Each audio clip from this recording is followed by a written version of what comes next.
નજીવા દરે દેશ વિદેશના દર્દીઓના દુઃખ હરનારી બનાસની અનોખી હોસ્પિટલ. એક એવી ખાનગી હોસ્પિટલ જ્યાં એમડી તબીબની કન્સલ્ટિંગ ફીસ 500,000 રૂપિયા નહીં પણ માત્ર 150 રૂપિયા છે. એક એવી હોસ્પિટલ જ્યાં પ્રસૂતા માતાની ડિલિવરી 20 થી 25,000માં નહીં પણ માત્ર 5,000 રૂપિયામાં થાય છે. એક એવી હોસ્પિટલ જ્યાં ડેન્ટિસ્ટ ડોક્ટરની ફીસ 200 થી 300 રૂપિયા નહીં પણ માત્ર 50 રૂપિયા છે. એક એવી હોસ્પિટલ જ્યાં આઈસીયુમાં રહેલ દર્દીનો એક દિવસનો ખર્ચ 8 થી 10,000 નહીં પણ માત્ર 2,500 રૂપિયા આસપાસ જ થાય છે.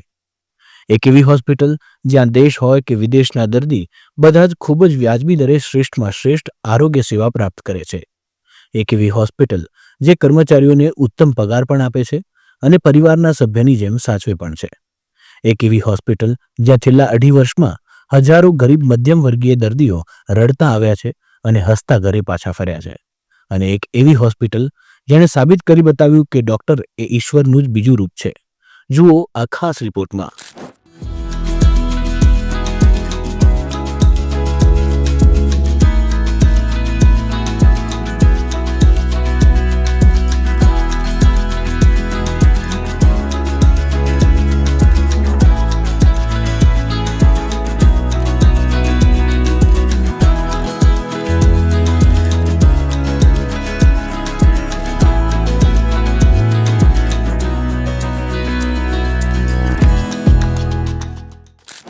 આ છે માહી ગામે આવેલ Zakaria hospital.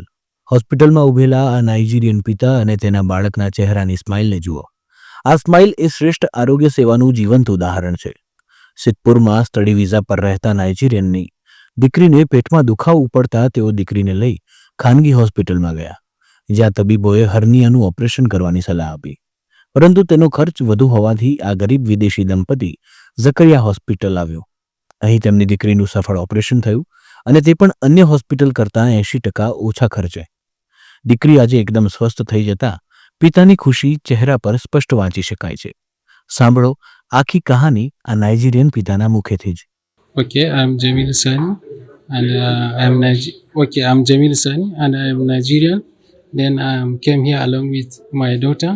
She had like some issue with her stomach swallowing, so and we went to several hospitals for medical treatment. So like they are giving advice for mini surgery, and also like the charges is somehow expensive. So like we had a story about this Zakaria hospital.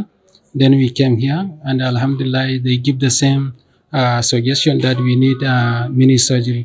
So we went there, and they give us like medical checkup almost like 1 week. After they found the baby is fit, can be able to make surgery. Then like 3 days back, the surgery is being done, and successfully, Alhamdulillah. Then like it will just like 20% of what is requested from the other hospital. So Alhamdulillah, the hospital is good. Their staff are working well, and their sub staff also are good. Everything clean, and they take care each and every 2 hours. In the night, they check about the condition of the baby. So Alhamdulillah, everything is good. We thank Allah and we thank them very well. Where are you MashaAllah. from? I'm from Nigeria. Yeah, I came from Nigeria. Yeah. મૂળ 2006માં જનસેવાના ઉદ્દેશ્યથી ઊભી થયેલ આ hospital સંજોગો વસાત કેટલાક વર્ષોથી બંધ હતી. પરંતુ જુલાઈ 2022થી ઝકરિયા મેડિકલ ટ્રસ્ટના નેજા તળે આ હોસ્પિટલ ફરીથી શરૂ થઈ.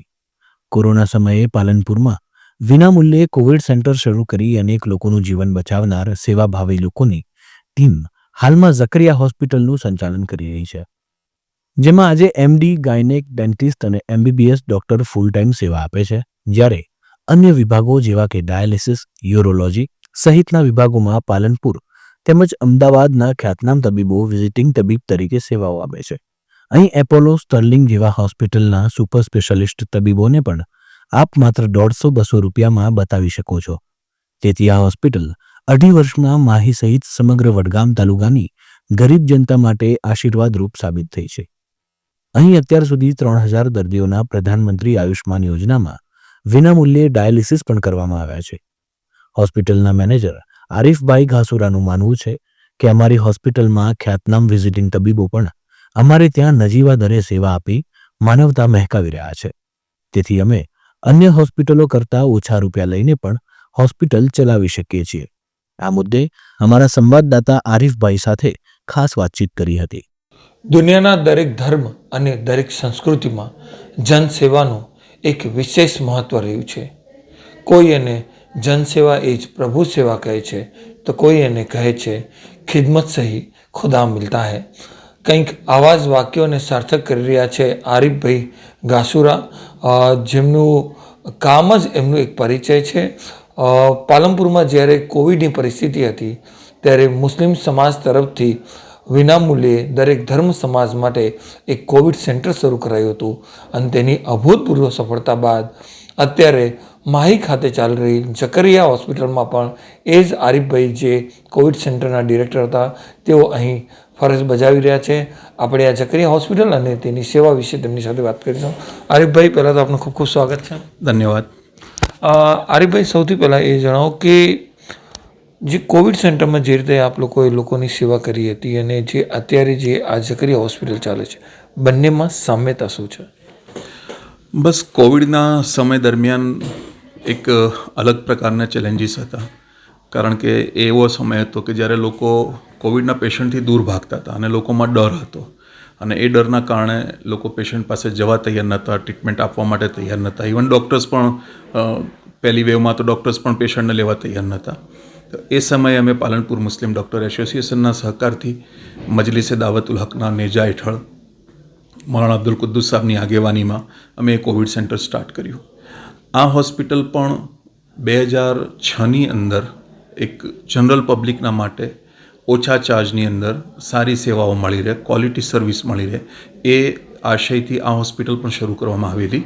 બટ સમહાઉ એ જમાનો એવો હતો કે જે વખતે ડૉક્ટર્સની અવેબિલિટી ઓછી હતી અને એના કારણે અહીંયા એ જે ઈરાદા અને જે નિયતોના સાથે આ હોસ્પિટલ શરૂ કરવામાં આવી હતી તે આગળ વધી ન શકી અને સમહાઉ કંઈક થોડા વર્ષ માટે કામ કર્યું અને પછી બંધ થઈ ગઈ. કોવિડ સમયે અહીંયા પણ એક કોવિડ સેન્ટર શરૂ કરવામાં આવ્યું સેકન્ડ વેવની અંદર અને લોકોની સેવા કરવામાં આવી. અને એ જ કોવિડ પછી અહીંયા ટ્રસ્ટ દ્વારા અમને કહેવામાં આવ્યું કે ભાઈ આ હોસ્પિટલ બંધ છે અને ફરીથી રિવાઇવ કરવામાં આવે, જેથી લોકોને, આસપાસના લોકોને, ગામડાના લોકોને ફાયદો થાય. નજીકમાં પાલનપુર અથવા સિદ્ધપુર સિવાય બીજો કોઈ ઓપ્શન નહોતો, તો અહીંયા અમે હોસ્પિટલને ફરી સ્ટાર્ટ કરી. તો જે મૂલ્યો અમારા સામે ત્યાં હતા ત્યાં તો બિલકુલ ફ્રી ઓફ ચાર્જ અમે કર્યું હતું, પણ અહીંયા એવું હતું કે ભાઈ આપણે નોમિનલ ચાર્જિસના જરીએથી, જેથી સેલ્ફ સસ્ટેનેબલ મોડલમાં જઈ અને અમે આ હોસ્પિટલને રન કરી રહ્યા છીએ. અને કોઈ પણ જાતના જેવી રીતે ત્યાં નાત ધર્મના ભેદભાવ વગર સેવા કરવામાં આવતી હતી, સેમ મોડલને અહીંયા પણ ફોલો કરવામાં આવી રહ્યું છે. સૌથી પહેલાં તો આને જ્યારે શરૂ કરવાની વાત આવી ત્યારે અમે 2022ની અંદર આ હોસ્પિટલ અમે રીસ્ટાર્ટ કરી, જૂન 2022માં. એટલે લગભગ 15-16 વર્ષ પછી આ હોસ્પિટલ ફરી સ્ટાર્ટ થઈ. વચ્ચે કોવિડ સેન્ટરના ટાઈમને ભૂલી જઈએ તો આ હોસ્પિટલ જ્યારે અમે સ્ટાર્ટ કરી ત્યારે માત્ર એક MBBS ડૉક્ટરને અપોઇન્ટ કર્યા જે દિવસ દરમિયાન ફરજ નિભાવતા હતા અને એક રાત્રે BAMS ડૉક્ટર હોતા હતા. આ બે ડૉક્ટરના સહકારથી અમે સ્ટાર્ટ કરી અને પાલનપુરથી વિઝિટિંગ ડૉક્ટર્સને અહીંયા બોલાવવામાં આવ્યા. વિઝિટિંગ ડૉક્ટર્સમાં ફિઝિશિયન અને ગાયનેકોલોજિસ્ટ એ ડેલી આવતા હતા અને બીજી બ્રાન્ચના ડૉક્ટર્સ જે છે એ તેમના વારા પ્રમાણે અલગ અલગ દિવસોમાં ટાઈમિંગ્સ નક્કી હતા તે પ્રમાણે આવતા હતા. રહી વાત ચાર્જિસની, તો ચાર્જિસમાં અમે ફિઝિશિયનના ચાર્જિસ, દાખલા તરીકે કન્સલ્ટેશન ફીસ 150 રૂપિયા છે. સુપર સ્પેશિયાલિસ્ટ આવે છે તો તેમની ફીસ જે છે એ 200 રૂપિયા છે.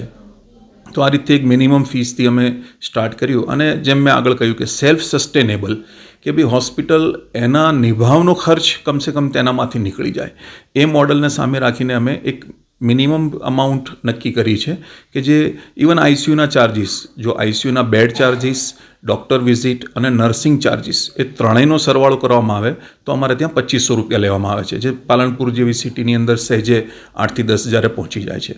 તો અમે મિનિમમ ચાર્જિસની અંદર આ કામ અમે અહીંયા શરૂ કર્યું. અને જેમ જેમ પેશન્ટોની નંબર ઓફ પેશન્ટ વધતા ગયા એમ અમે સેવાઓ વધારવાનું સ્ટાર્ટ કર્યું. તો સૌથી પહેલાં અમે ડેન્ટલ યુનિટ સ્ટાર્ટ કર્યું, એક ફૂલ ટાઈમ ડેન્ટિસ્ટને અપોઇન્ટ કર્યા. MBBS તો હતા જ, પણ સાથે ફૂલ ટાઈમ ડેન્ટિસ્ટ અપોઇન્ટ કર્યા. પછી ફિઝિશિયન આવ્યા, કારણ કે ઘણી વખત રાત્રે પેશન્ટ ઇમરજન્સીમાં આવતા હતા, એટેક હોતો હતો યા પેરેલિસિસ હોતો હતો, એવી સંજોગોની અંદર પેશન્ટ જ્યારે આવતા ત્યારે એમને મેનેજ કરવા માટે અમારે ફિઝિશિયનની જરૂર પડતી હતી. તો અમે ફિઝિશિયનને ફૂલ ટાઈમ અપોઇન્ટ કર્યા. તો અત્યારે અમારી જોડે ડેન્ટિસ્ટ છે, ફૂલ ટાઈમ MD ફિઝિશિયન છે, અને લોકોની જે ડિમાન્ડ હતી કે ભાઈ કોઈ ગાયનેક લાવો, અને એ ગાયનેક પણ ફિમેલ હોય તો વધારે સારું. તો અમે એક ફિમેલ ગાયનેકોલોજિસ્ટને પણ અહીંયા અપોઇન્ટ કર્યા. તો અત્યારે આ 3 યુનિટ જે છે અમારા, ડેન્ટલ યુનિટ પણ ચાલી રહ્યું છે, ગાયનેક ચાલી રહ્યું છે, ફિઝિશિયન. એ સિવાય મીનવાઇલ અમને એક સારા ડોનર મળી ગયા, જેમના તરફથી અમને સહકાર મળ્યો. સીડ, જે US બેઝ એક ઓર્ગેનાઇઝેશન છે, તેમના તરફથી એક બીજા ઓર્ગેનાઇઝેશનને એક ડોનેશન આવેલું. એ ડોનેશન અમને આપવામાં આવ્યું અને એના થ્રુ અમે એક ડાયાલિસિસ સેન્ટર પણ શરૂ કર્યું.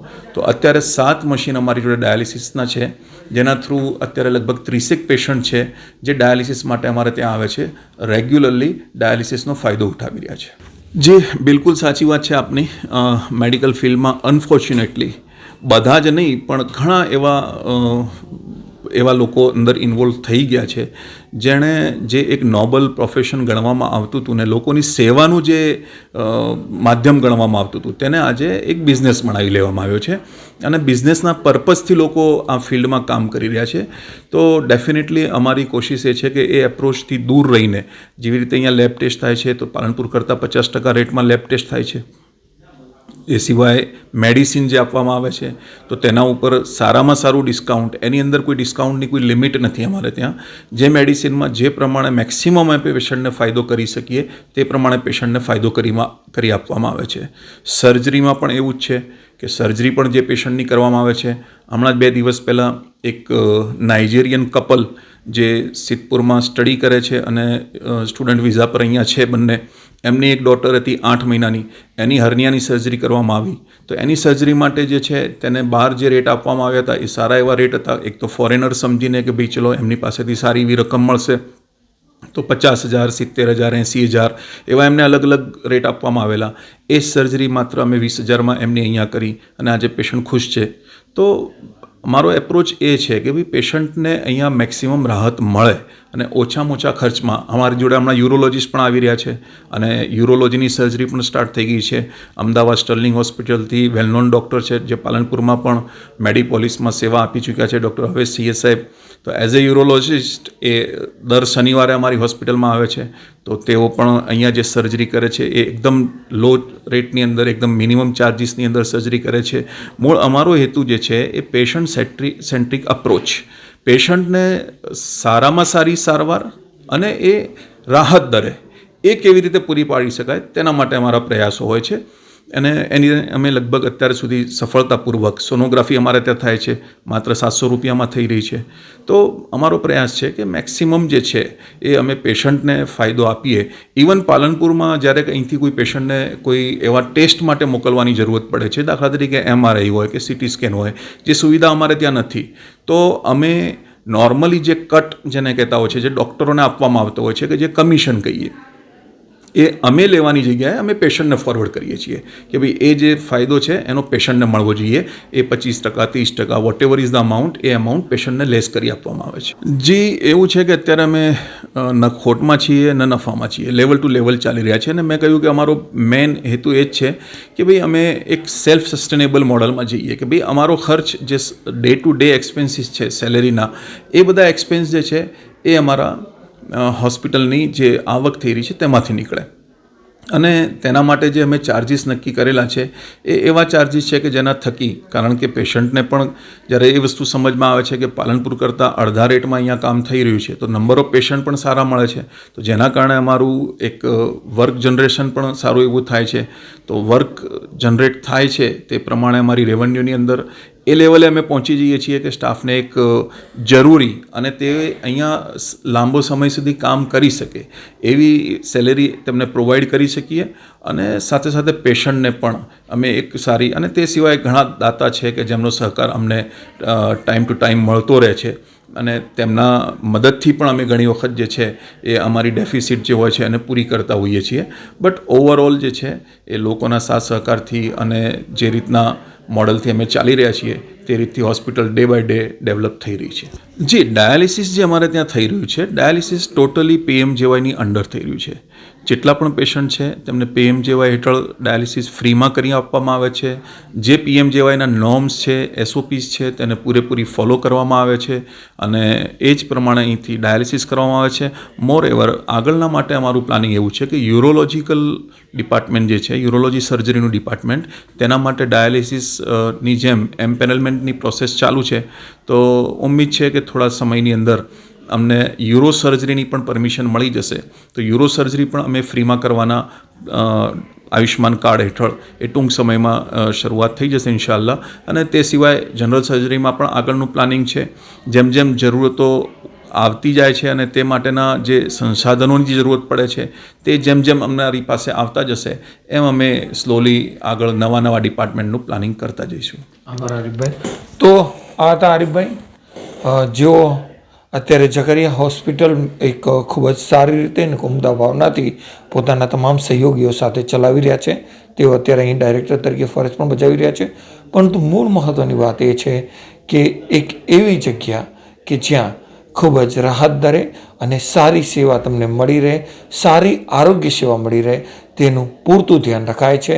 અને તેથી જ તો કોઈએ કહ્યું છે કે જો તમારા અંદર સેવાનો ઉત્તમ ઉદ્દેશ્ય હોય તો ગમે એવો અઘરો રસ્તો હોય તો પણ તમે તમારી મંજિલ સુધી પહોંચી શકો છો. અને તેથી જ તો એને હિન્દી શબ્દોમાં પણ કોઈએ કહ્યું છે, भटके वो हैं जो घर से निकलते हैं, मंजिल उन्हें मिल ही जाती है जो घर से निकलते हैं. તો મારા સહયોગી દિનેશ રાણા સાથે સરફરાઝ નાગોરી રખેવાળ પ્લસ માટે.